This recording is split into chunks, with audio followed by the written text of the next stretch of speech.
Hello, dear students. Welcome to What, Why, How, the daily initiative by IAS Baba, where we take up a current affair or a daily editorial and we try to declutter it in less than 10 minutes.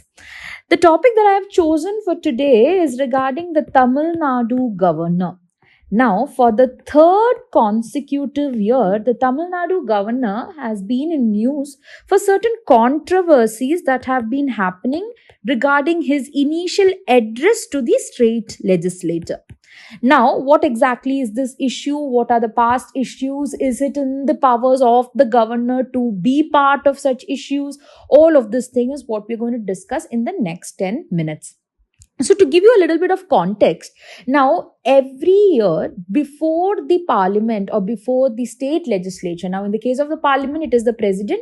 In the case of the state legislature, the governor has to give a initial address to the state legislature. Now, in the case of Tamil Nadu or in any other state also, the address is something that is prepared by the state legislature, by the executive over there. The governor's role is to come to the state legislature and read that in the exact text of what is being given to them. Once the governor reads this, what happens is the governor's address is, or the resolution regarding the governor's address is put to a vote, and that vote is passed or based on whatever conditions. You have to pass the vote, and then thereafter what happens is the session continues.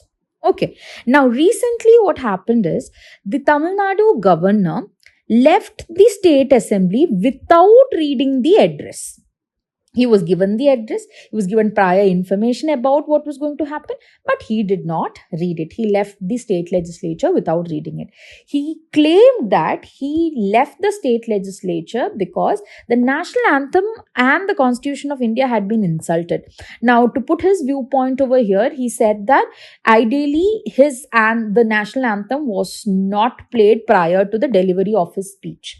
But the Tamil Nadu state government had already informed the governor's office that in the Tamil Nadu state assembly, the way they do it is that the state's invocation to Tamil will be played.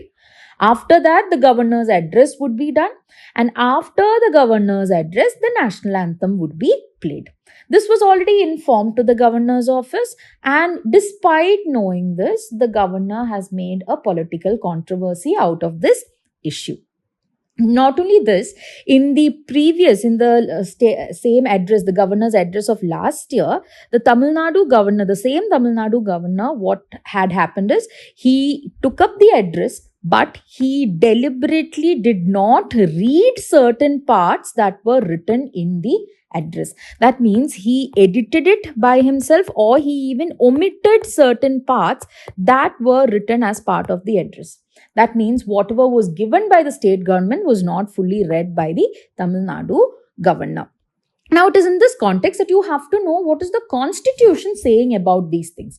And to understand this, first get this right. The Article 176 of the Constitution is what talks about this governor's address. Article 176 says, at the commencement of the first session after each general election to the Legislative Assembly and the commencement of the first session of every year, the governor shall address the Legislative Assembly at two major points. Got it.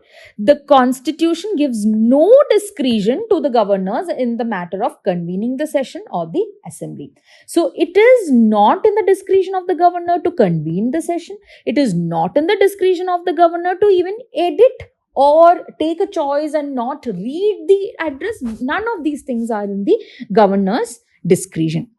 Now, what exactly or why exactly is this issue so important? See, there are two aspects to it. Sometimes the governor does not read the address, and sometimes he reads the address but then chooses to edit it. Now, regarding both of these scenarios, the Supreme Court, the High Court, and various other bodies have given us clarity. I'll try to explain this.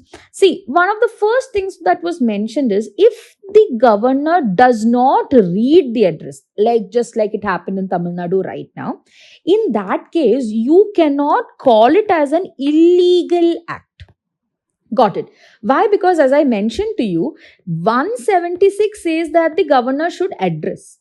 212 article says that after the governor's address is where the session will start.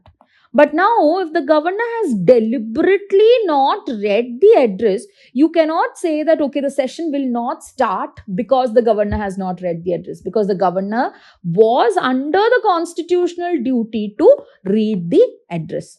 Now, if governor not doing his constitutional duty is leading to the session being postponed or the session not happening, this becomes a matter of public concern. So, the Supreme Courts and the High Courts have clearly maintained that if the governor does not read the address, it can be just considered as a irregularity and not an illegality, and thus nothing should happen to the session to continue further. That means the session should continue further in its proper manner.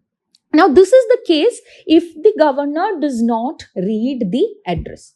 But sometimes the governor can read the address and maybe edit certain parts of it.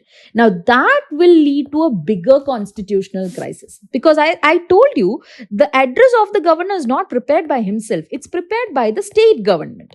Now, after the state government prepares an address, gives to the governor, and the governor refuses or the governor edits and reads this, then what happens is, once the governor's address comes into the state legislature, I told you that there would be a resolution after this, that the chief minister at that point may refuse to defend the address given by the governor. If the chief minister refuses to do it, the house may reject the resolution on the governor's speech. And once that happens, this is actually considered to be a no confidence motion. And at that point, maybe the chief minister, or even in the national level, the prime minister can be, or can, the vote would be for a no confidence motion, and they would have to resign if they fail the no confidence motion. Previously, in the Chief Minister of Punjab in 1967, the Chief Minister of UP, C.B. Gupta, all of them have faced such issues and had to resign. So, to now conclude this topic, the governor's act of not reading the address was against his constitutional duty. In fact, we have taken the governor's role from the British Convention, and the British Convention says that the governor must read the full speech. Previously, even in the Andul Ghaffur Habibullah case of 1966, the Calcutta High Court has also held that the governor cannot decline to deliver his address and refuse to fulfill his constitutional duty, because Article 176 is actually mandatory. So, on all of these fronts, the current politically motivated act of the Tamil Nadu governor is against his constitutional duties. So I hope this issue is clear to you and you have understood it in perfect clarity. Until we meet again, take care and happy learning.